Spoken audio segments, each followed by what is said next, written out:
এই দুনিয়ায় আসা। আমার আপনার বাবার বাড়ি মূলত হইল জান্নাত, ঠিক কিনা? বাবা আদমের বাড়ি কোথায় ছিল? মা হাওয়ার বাড়ি কোথায় ছিল? জান্নাতে ছিল।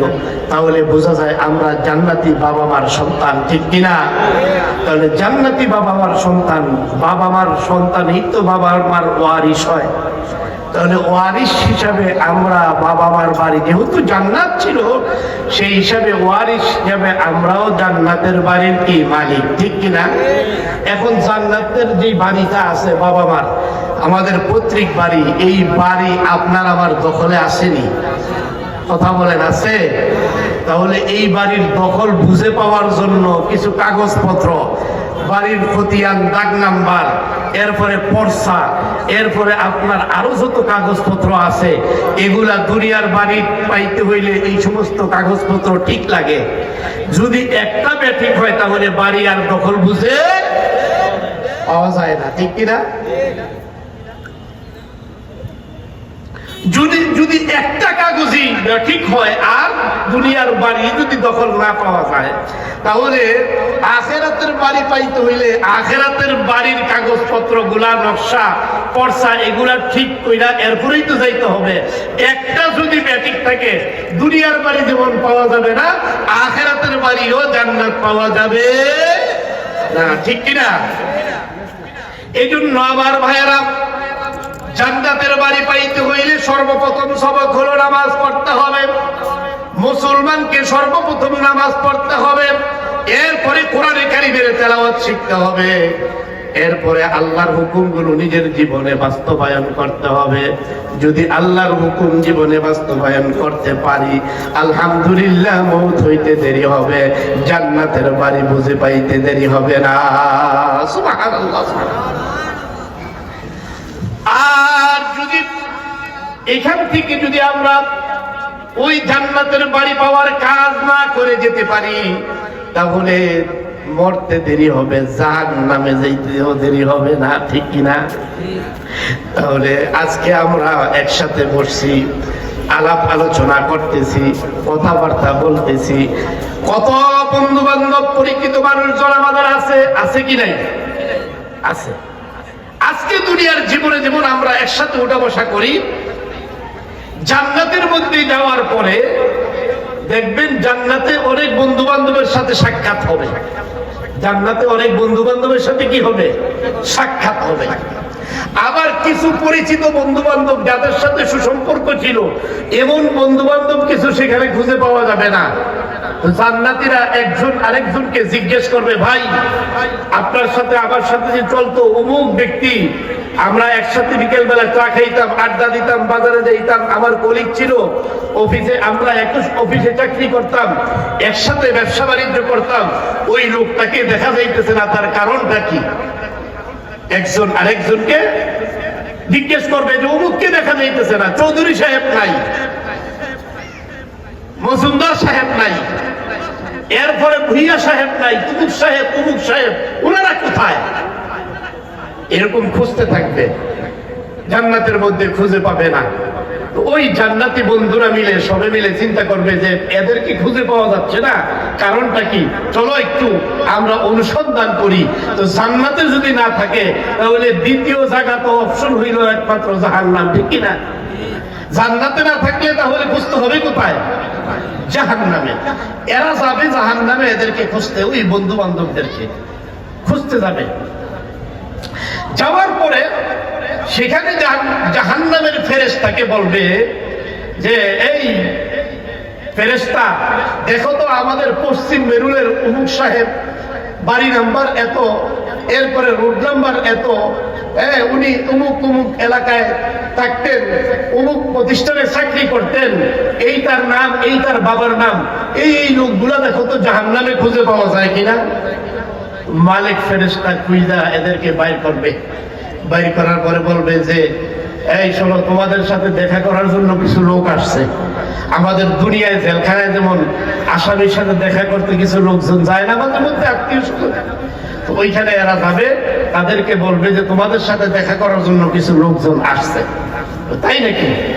এখন জাহান্নামীরা তখন ওই জাহান্নামের গেটে আসবে, জান্নাতীরাও তাদের সামনাসামনি উপস্থিত হবে। আল্লাহ তাআলা এই জান্নাতীদের আর জাহান্নামীদের সাথে একটা কথা বলার ব্যবস্থা করে দিবেন। ওই দিক কি কথা হবে তাদের মধ্যে, সেই কথাটা আল্লাহ কোট করে আমার আপনার সবক গ্রহণ করার জন্য কোরআনে কারিমে সূরাতুল মুদাসসিরের মধ্যে সেই কথাগুলো, তাদের ডায়ালগগুলো, তাদের নিজেদের আপোষের মধ্যে আলাপ প্রশ্ন আর জবাবগুলো কি ছিল, এই কথাগুলো আল্লাহ সূরা মুদাসসিরের মধ্যে উল্লেখ করে দিয়েছেন, যেটা আমি খুতবায় পড়েছি। 4 কারণ তারা বলবে, এই 4টা কারণ তারা জাহান্নামে যাওয়ার কারণ। তখন এই জান্নাতি ফেরেশতারা জিজ্ঞাসা করবে, মা সালাকাকুম ফি সাকার, এই তোমরা কেন জাহান্নামে আসলা? দুনিয়ার জীবনে তো আমাদের সাথে ছিলা, একসাথে থাকতাম, একসাথে চলতাম, একসাথে খেলা দেখতাম, একসাথে হাঁটুটি ফেলছি, একসাথে গোসল করছি, নদীতে ডুবাইছি, এরপরে ঢাকা শহরে বিভিন্ন প্রোগ্রামে একসাথে যাইতাম, মিছিল করতাম, সমাবেশ করতাম, বিভিন্ন রকমের আড্ডার ভিতরে একসাথে সময় কাটাইতাম।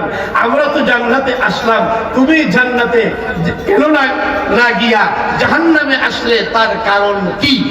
তখন জাহান্নামীরা 4টা কারণ উল্লেখ করবে। কয়টা কারণ বলে রাখেন? কয়টা? 4টা কারণ উল্লেখ করবে। এই কারণ 4টা জানার দরকার আছে নি আমাদের? যেই কারণে ওরা জাহান্নামে গেছে, এই 4টা কারণ আজকে আলোচনা হবে। এই 4টা কারণ আলোচনার পরে ওরা এইগুলা কাজগুলা করার কারণে জাহান্নামে গেছে, আমরা ওই 4 কারণ থেকে বেঁচে জান্নাতে যাইতে চাই। আল্লাহ আমাদেরকে তৌফিক দান করেন। 1 নাম্বার কারণ, তাদেরকে জিজ্ঞাসা করা হবে, মা সালাকাকুম ফি সাকার, তোমরা কেন জাহান্নামে আসলা, কারণটা কি? এই আল্লাহর বান্দা মনোযোগ দিয়ে শুনেন, দিলের কান দিয়ে শুনেন। জান্নাতীরা যখন জাহান্নামীদেরকে প্রশ্ন করবে, কেন তোমরা এই সাকার নামক জাহান্নামের মধ্যে আসলা, তার কারণ কি? তারা উত্তর করে, ক্বালু লাম নাকু মিনাল মুসাল্লিন। জাহান্নামীরা উত্তর দেয়, আমরা দুনিয়ার জীবনে মুসল্লি ছিলাম না। কি ছিলাম না? মুসল্লি কারে বলেন?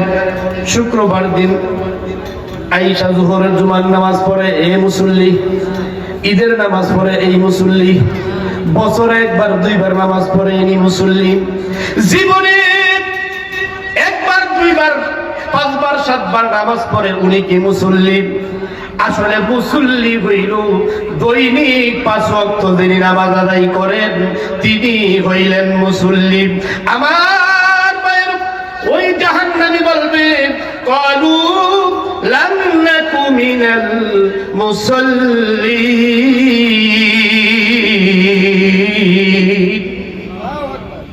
আমরা দুনিয়ার জীবনে মুসল্লি ছিলাম না, নামাজি ছিলাম না। আহারে বন্ধু, আমরা যখন একসাথে খেলাধুলা করতাম, তখন আযান হইলে পরে তোমরা নামাজে চলে যাইতা, আমরা নামাজ পড়তাম না, খেত খামারে কাজ করতাম, ওই সময় আযান হইলে পরে তোমরা নামাজে চলে যাইতা। ব্যবসা বাণিজ্য করতাম একসঙ্গে, আযান হয়েছে সঙ্গে সঙ্গে ব্যবসা বাণিজ্য বন্ধ কইরা দিয়া তোমরা নামাজে চইলা যাইতা, আমরা নামাজে যাইতাম না। খেত খামারের মধ্যে এমনি ভাবে আমার গরুর খামার ছিল, আমার মুরগির খামার ছিল, আমার মাছের খামার ছিল। আযান হইলে পরে তোমরা নামাজে চইলা যাইতা, আমরা নামাজে যাইতাম না। শুধু তাই নয় বন্ধু, আমার কলিজার সন্তান যুবক, ভালো করে শোনো রে বাবা, তোমরা যখন একসাথে উঠা বসা করো, চলাফেরা করো, এমন অনেক যুবক আছে মাশাআল্লাহ 5 ওয়াক্ত নামাজি আছে কি নাই? 5 ওয়াক্ত নামাজি, আযান হইলে নামাজে চলে যায়। যখন বন্ধুকে বলে, বন্ধু চলো নামাজে যাই, ওই বন্ধু বলে, যা তুই নামাজে যা, নতুন করে মুসল্লি হয়ে গেছস, মনে হয় তুই হুজুর হয়ে গেছস, যা তোর নামাজ তুই পড়, আমার নিয়ে চিন্তার দরকার নাই।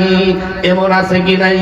ওই জাহান্নামীরা বলবে, আমাদেরকে দাওয়াত দিত, দাওয়াত তাবলীগের মানুষেরা আইসা বলতো, বাবা চলেন যাই, মসজিদে যাই, দ্বীনের কথা হবে, ঈমানের কথা হবে, নামাজের তালিম হবে। আমরা বলতাম, জান হুজুর জান, আসিতেছি। এমনি ভাবে আমরা ফিরাই দিতাম, আমরা নামাজ পড়তাম না। দুনিয়ার জীবনে আমরা নামাজি ছিলাম না, মুসল্লি ছিলাম না। এই কারণে আজকে আমরা জাহান্নামে আসছি। জোরে বলেন নাউযুবিল্লাহ। আল্লাহ বলেন, কালু লাম নাকু মিনাল মুসাল্লিন।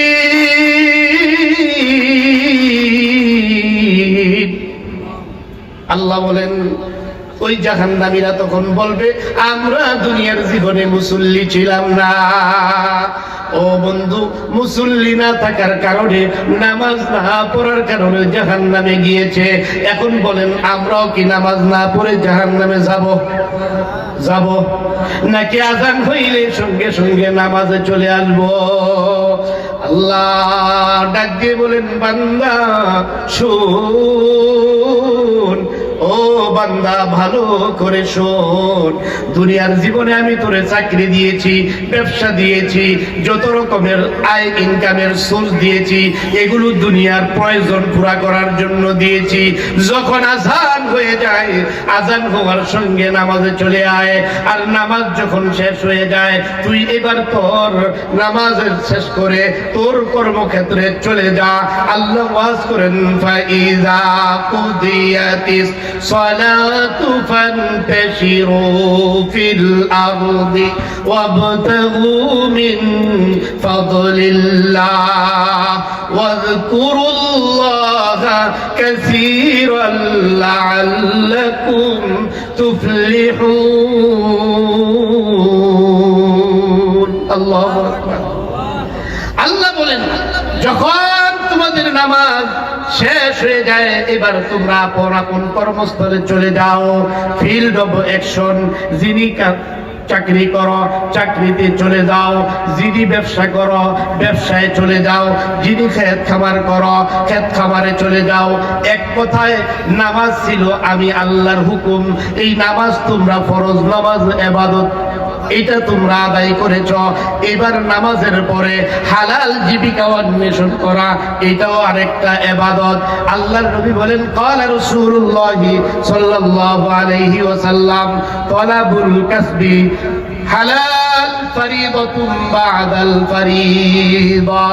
কয় যে ফরজগুলোর পরে অন্যান্য যত ফরজ ইবাদত আছে, এর মধ্যে হালাল জীবিকা অন্বেষণ করা একটা ফরজ ইবাদত। হালাল জীবিকা নাকি হারাম? কি বলেন, হালাল না হারাম? এখন একজন নামাজও পড়ে, আবার নামাজ শেষ করে যাইয়া টেবিলের মধ্যে বৈশা ফাইল ঠেকাইয়া উনি কি করেন, মানুষকে ঠেক দিয়া, কলমের ঠেক দিয়া এরপরে কি করেন, টাকা আদায় করেন। উনি হালাল জীবিকা কামাইলেন না হালাল কামাইলেন? হালাল কামাইলেন না হারাম কামাইলেন? হারাম কামাইলেন। আপনার কাছে কলম আছে, এই জন্য কলম দিয়ে আপনি আরেকজনকে ঠেক দিলেন। একজনের কাছে পিস্তল আছে, ও পিস্তল ঠেকাইয়া যেমনি ভাবে মাল কামাইলো, ওইটা যেমন হারাম। আপনার কলম আছে, কলম ঠেকাইয়া আপনি মাল কামাইলেন। পিস্তলের মাল যেমন হারাম, আপনার কলম ঠেকাইয়া কামানো মাল হারাম। ঠিক কিনা? فإذا قضيت الصلاة فانتشروا في الأرض وابتغوا من فضل الله। আল্লাহ বলেন, নামাজ শেষ হয়েছে, এবার হালাল জীবিকা অন্বেষণ করার জন্য যাও। খবরদার হারামের মধ্যে লিপ্ত হইও না। আর ওয়াবতাগু মিন ফাদলিল্লাহ, আমি আল্লাহর কাছে ফদল তালাশ করো, আমার অনুগ্রহ তালাশ করো, আমার কৃপা তালাশ করো। বান্দা, হতে পারে তোমার চাকরিটা ছোট, হতে পারে তোমার সম্মানিটা ছোট, হতে পারে তুমি অল্প কামাই করো, কিন্তু যদি আমার হুকুম মতো চলো, মনে রাখো হালাল জীবিকা যদি অন্বেষণ করো, হতে পারে পরিমাণে অল্প, কিন্তু আমি আল্লাহ এমন বরকত দিব, তোমার অল্পতেই জিন্দেগি পার হয়ে যাবে। ঠিক কিনা? আপনারা অনেক সময় কোন কি কোন, ইমাম সাহেব, আমাদের ইমাম সাহেবদের বেতন কত? 10,000, 12,000, 15,000 কি দুই এক জায়গায় আছে 20,000, দুই এক জায়গায় একটু বেশি, অধিকাংশ 12 থেকে 15,000 টাকা বেতন, অধিকাংশ সারা বাংলাদেশের, ঠিক কিনা? ঠিক না? এরপরে এই টাকা দিয়া আপনার মাসে 1.5 লাখেও হয় না, উনি 15,000 দিয়া কেমনে চলে? যদি বেতন বাড়ানোর কথা বলে তো কয় যে হুজুর আপনাদের টাকার মধ্যে খুব বরকত আছে, আল্লাহ আপনাদেরকে চালায়, এরকম কথা বলে কি বলে না? বলে কি বলে না? তো সব ইমাম সাহেব তো একরকম না, মাঝে মধ্যে যদি সেজন ফোনটা একটু দুষ্টু কিসিমের ইমামও থাকে। সভাপতি সাহেবরে কইছে, সভাপতি সাহেব একটু কি করেন, বেতনটা বাড়ান, যেইভাবে আলুর দাম বাড়ছে, বেগুনের দাম বাড়ছে, পেঁয়াজের দাম বাড়ছে, সংসার তো আর চালাইতে পারতেছি না, তো কাজেই একটু বেতনটা বাড়ায় দেন। কই যে হুজুর আপনাদের তো মাশাআল্লাহ বরকত আছে, যদিও পয়সা অল্প। হুজুর কয় ঠিক আছে সভাপতি সাহেব, আপনার কথাই আমি মাইনা নিলাম, আমাদের টাকার মধ্যে বরকত আছে, তো এক কাজ করা যাক, আমার বরকতের টাকাটা এই মাসে আপনারে দিয়া দেই, আর আপনার টাকাটা আমারে দিয়া দেন, আমার বরকতওয়ালা টাকাটা দিয়া আপনি 1 মাস একটু চইলা দেখেন যে কেমন বরকত আছে। সভাপতি সাহেব কয় হুজুর বললেনটা কি না, আছে কি নাই? এই কথা বলেন, আছে কি নাই? আমাদের সমাজ ব্যবস্থা এরকম আছে কি নাই? কে আপনি রাগ করলেন কেন?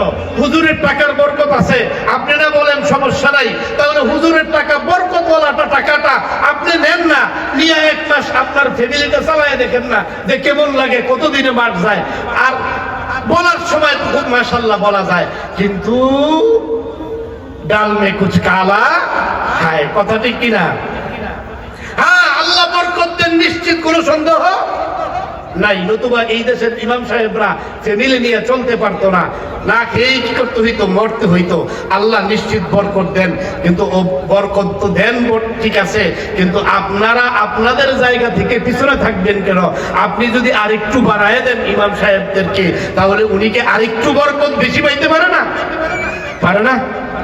আপনারা যারা মসজিদের দায়িত্বে আছেন, যদি কেউ থাকেন, আপনার মসজিদের ইমাম সাহেব, মুয়াজ্জিন সাহেব, খাদেম সাহেবদের বেতন একটু বাড়ায় দিবেন, কারণ এটা ইমাম সাহেবকে দিলেন না, ইমাম সাহেবকে মহাব্বত করলেন, মানে আল্লাহর নবীকে মহাব্বত করলেন। বলে হুজুর সেটা কেমনে?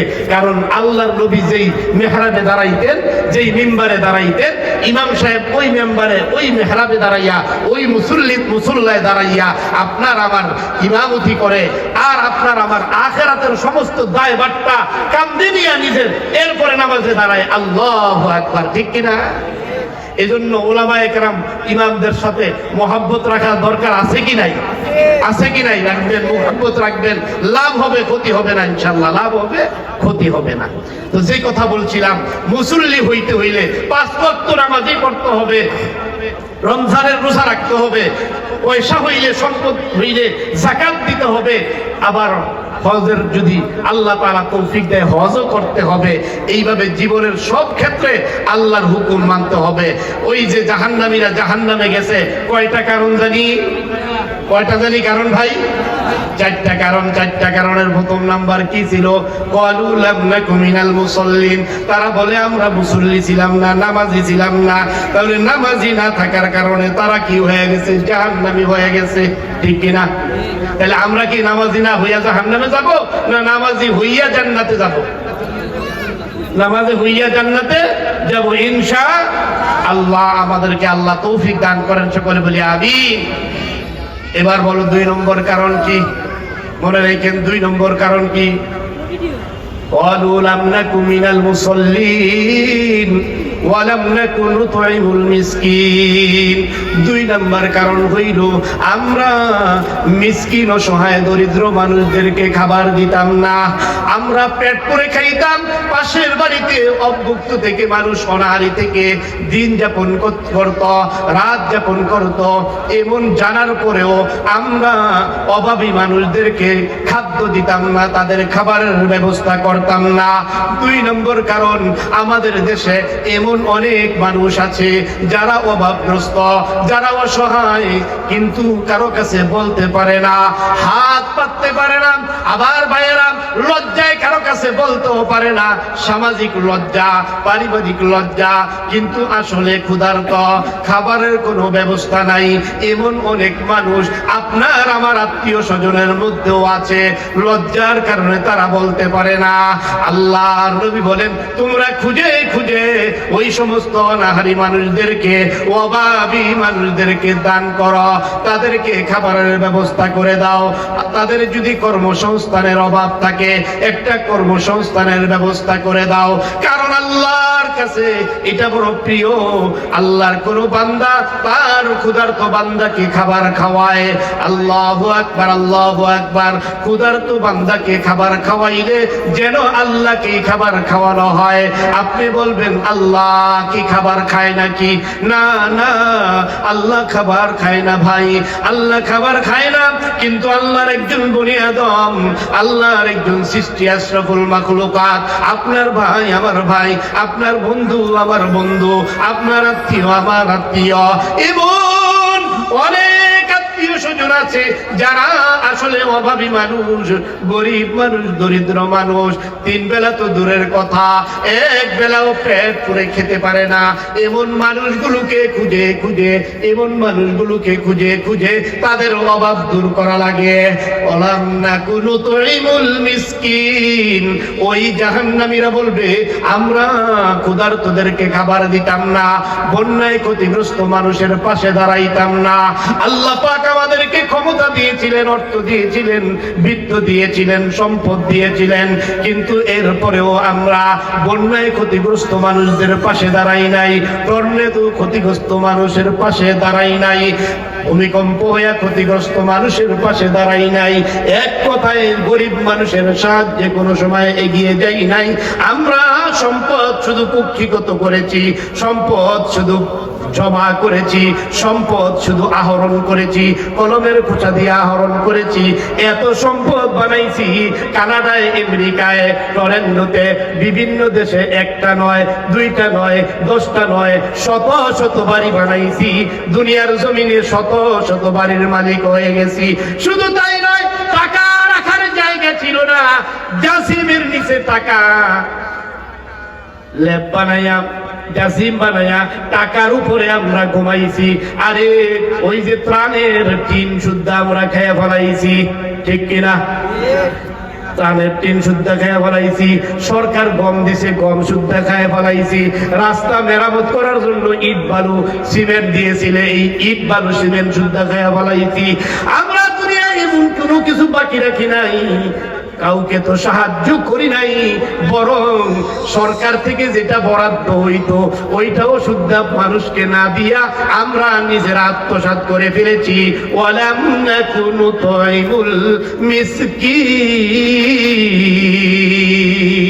জাহান্নামে যাওয়ার 2 নম্বর কারণ হলো ভাই, জাহান্নামীরা বলে আমরা অভাবী ক্ষুধার্ত মানুষদেরকে খাবার খাওয়াই নাই। কয় নম্বর কারণ? তাহলে আমাদেরকে আল্লাহ যতদূর সমর্থ দিয়েছে, আমরা আমাদের জায়গা থেকে, স্ব অবস্থান থেকে, আমাদের আশেপাশে, আমাদের পড়শি, আমাদের আত্মীয় স্বজন যারা অভাবী আছে, যথাসম্ভব আমরা তাদের সহযোগিতায় এগিয়ে আসবো ইনশাআল্লাহ। কারণ ওরা এই কাজ না কইরা জাহান্নামে গেছে, আমরা এই কাজ কইরা অভাবীদের পাশে দাঁড়াইয়া, তাদেরকে, ক্ষুধার্তদেরকে খানা খাওয়াইয়া আমরা আল্লাহর জান্নাতে যাইতে চাই। কথা ঠিক কিনা? তাহলে জাহান্নামে যাওয়ার 2 নম্বর কারণ হইল, তারা বলল আমরা অভাবীদেরকে খানা খাওয়াই নাই। ওয়ালাম নাকু নুতুইমুল মিসকিন ওয়া কুননা নাখুদু মাআল খাইদিন। 3 নম্বর কারণ, 3 নম্বর কারণ। 4 নম্বর কারণও শেষ হবে, আমাদের ওয়াজও শেষ হয়ে যাবে। বলে 4 নম্বর কারণটা কি? 3 নম্বর কারণটা কি? ওয়ালাম নাকু নুতুইমুল মিসকিন ওয়া কুননা নাখুদু মাআল খাইদিন।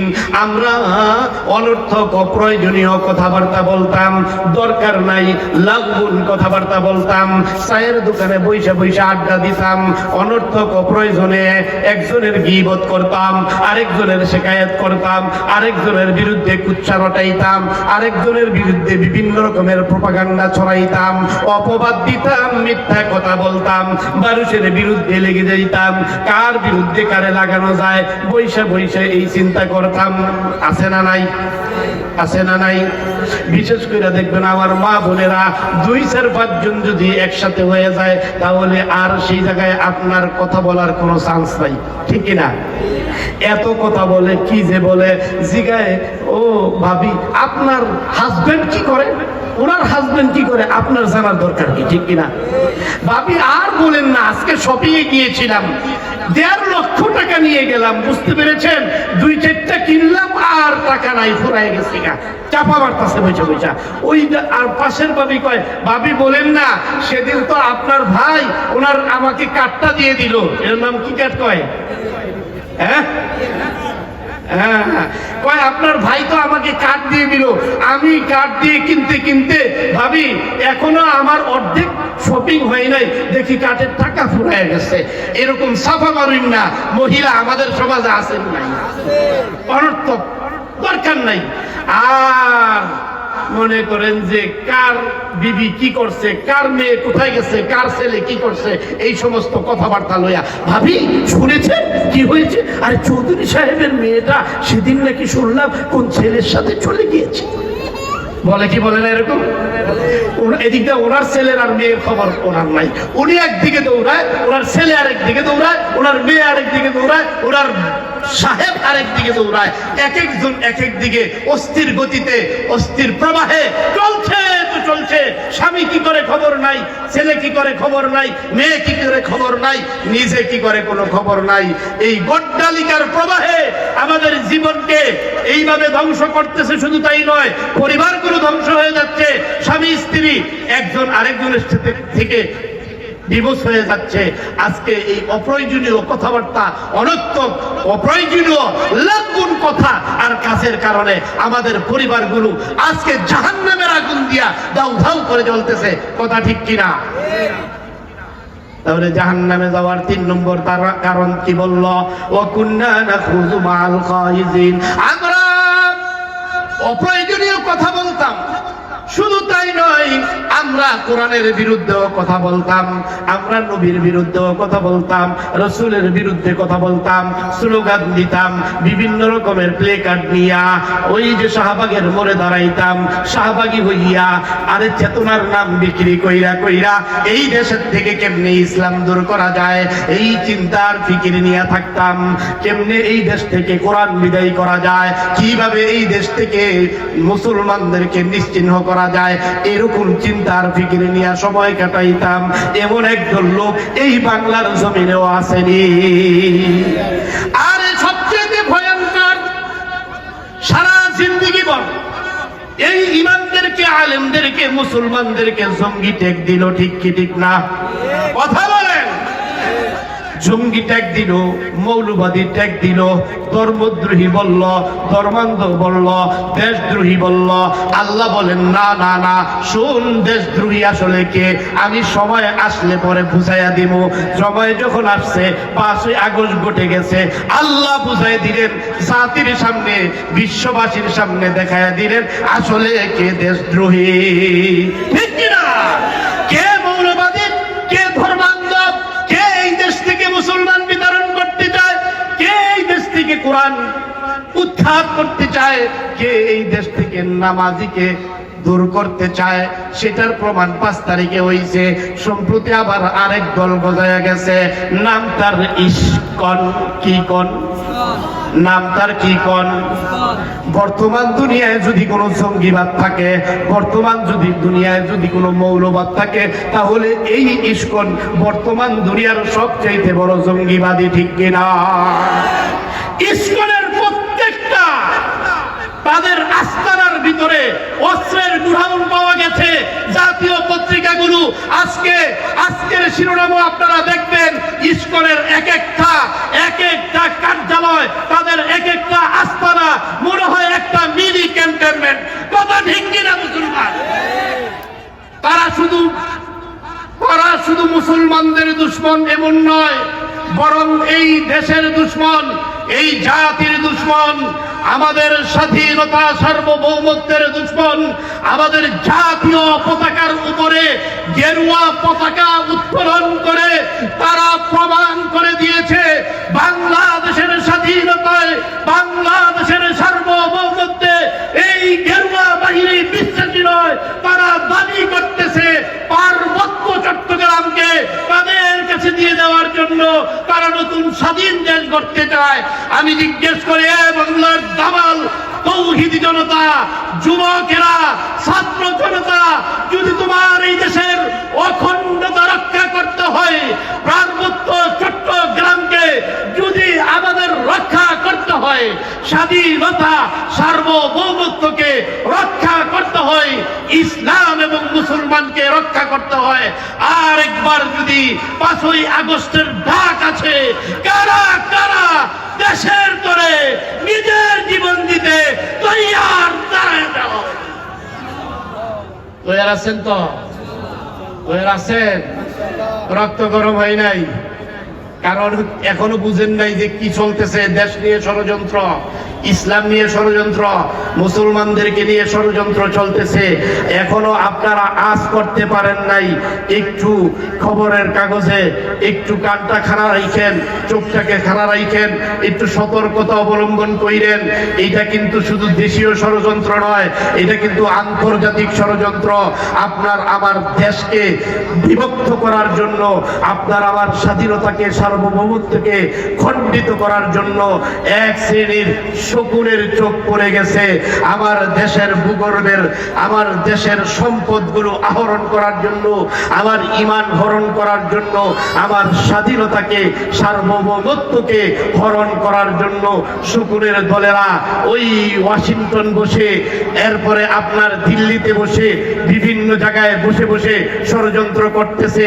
আমি জিজ্ঞাসা করি, যদি আপনার এই দেশের প্রতি মহাব্বত আর মায়া থাকে, মাতৃত্বের বন্ধন যদি এই মাটির সাথে থাকে, আমি বলেন আপনার এই ভূখণ্ডকে ছিনিয়ে নিয়ে যেতে চায়, এটা কি কশ্চিনকালেও দেওয়া হবে? হবে? জান যাবে, মান যাবে, তারপরও আমার দেশ যাবে না, ঈমান যাবে না। ঠিক আছে তো ইনশাআল্লাহ? তাহলে কথা বেশি লম্বা হয়ে গেছে। 3 নম্বর কারণ ছিল কুন্না নাখুযু মাল খাইজিন।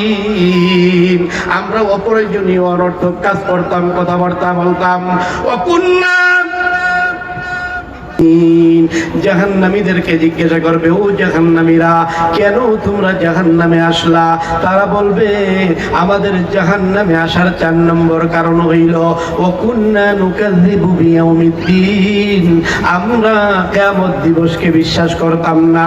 মৃত্যুর পরে আমাদের পুনরুত্থান হবে, আল্লাহর আদালতের সামনে দাঁড়াইতে হবে, আমাদের বিচার হবে, আল্লাহর কাছে হিসাব নিকাশ দিতে হবে। আমরা এইটাকে বিশ্বাস করতাম না। বলতাম মানুষ মরে গেলে মাটির সাথে মিশে যাবে। হিন্দুরা বলে পুরে ছাই হয়ে গেলে আবার কেমনে মানুষ পুনর্জন্ম হবে? আল্লাহ বলেন না, তোমাদেরকে আমি পুনরুত্থান ঘটাবো, আমার কাছে আসতে হবে, আল্লাহর আদালতে দাঁড়াইতে হবে। আমার ভাইয়েরা, ওই জাহান্নামীরা বলবে 4 নম্বর কারণ, আমরা ওই পরকাল বিশ্বাস করতাম না, জান্নাত বিশ্বাস করতাম না, জাহান্নাম বিশ্বাস করতাম না। আর করলেও মনে মনে যদিও করতাম, কিন্তু জান্নাতে যাওয়ার কাজ করতাম না, জাহান্নাম থেকে বাঁচার কাজ করতাম না। এই 4 নম্বর কারণ, এইটা আমরা লালন করতে করতে আমাদের জীবন প্রায় শেষ পর্যায়ে। এমন অবস্থায় হাত্তা তানাল ইয়াকিন, আজরাইল এসে আমার জানটা কবজ করে নিয়েছে, আমি সরাসরি কবরের মধ্যে চলে গেছি। আর যেই পরকালকে বিশ্বাস করতাম না, আজকে দেখলাম ওই পরকালে আমাকে উঠানো হয়েছে। আমার হাসর নাসর হয়েছে, আল্লাহর আদালতে আমি আসামির কাঠগড়ায় দাঁড়ায় গেছি, আল্লাহর আদালতে ধরা পড়ে গিয়েছি। আমার যখন হিসাব নিকাশের চূড়ান্ত ফয়সালা হলো, ফারিকুন ফিল জান্নাতি ও ফারিকুন ফিস সাঈর, একটা দল জান্নাতি আর একটা দল জাহান্নামী। ভাগ্য বড়ই খারাপ, আফসোস আফসোস, আমি জাহান্নামীদের দলভুক্ত হয়ে গেছি। এই চার কারণে আমি জাহান্নামে আসছি। আমার বন্ধুরা, জিজ্ঞাসা করি, যে চার কারণে তারা জাহান্নামে গেল, বলেন এই চার কারণ থেকে আমরা বিরত থেকে আমরা কি জান্নাতের রাস্তায় চলতে পারি কিনা? দরকার আসেনি? তাহলে এই এক কারণ হইল কি, লাম নাকু মিনাল মুসাল্লিন, আমরা নামাজি ছিলাম না, মুসল্লি ছিলাম না। ওয়ালাম নাকু নুতইমুল মিসকিন, আমরা অভাবীদেরকে খানা খাওয়াইতাম না। আর ওয়াকুন্না নাখুযু মাআল খাইজিন, আমরা কি করতাম? অনর্থক অপ্রয়োজনীয় কথা বলতাম, কাজ করতাম। ওয়াকুন্না নুকাযযিবু বিয়াউমিদ্দিন, 4 নম্বরে আমরা পরকাল বিশ্বাস করতাম না। এই 4 কারণে তারা জাহান্নামে গেছে। আসুন আমরা এই 4 কারণ থেকে বেঁচে নিজেদেরকে জান্নাতি করি। আল্লাহর রাসূল বলেন, কুল্লু উম্মতি ইয়াদখুলুনাল জান্নাতা ইল্লা মান আবা, আমার প্রত্যেক উম্মত জান্নাতি, কিন্তু তারা নয় যারা আমাকে অস্বীকার করে। সাহাবীরা বললেন, আপনাকে অস্বীকার করে এমন এমন দুঃসাহসকার? আল্লাহর রাসূল বলেন, ক্বালা মান আতাআনি দাখালাল জান্নাহ ওয়া মান আসানি ফাকাদ আবা, যে আমি রাসূলের অনুসরণ অনুকরণ করে এই লোকগুলো হলো জান্নাতি, আর আমি রাসূলের অনুসরণ অনুকরণ করে না, আল্লাহর হুকুম মানে না, এই লোকগুলো হবে জাহান্নামী। আর আমি রাসূলের অনুসরণ অনুকরণ না করার অর্থই হইল আমি রাসূলকে তারা অস্বীকার করে। মুহতারাম, আসুন আমরা যেই কথাগুলো শুনলাম, আমি প্রথমে নিজেই আমল করতে পারি এবং আপনারা যারা শুনলেন সকলেই আমল করে জাহান্নাম থেকে জান্নাতে যাওয়ার রাস্তায় যেন আমরা নিজেদের জীবন গড়তে পারি। আল্লাহ তাআলা আমাদের সবাইকে তৌফিক দান করেন। আমিন সুম্মা আমিন। ওয়া আখিরু দাওয়ানা আলহামদুলিল্লাহি রাব্বিল আলামিন। আসসালামু আলাইকুম ওয়া রাহমাতুল্লাহি ওয়া বারাকাতুহু।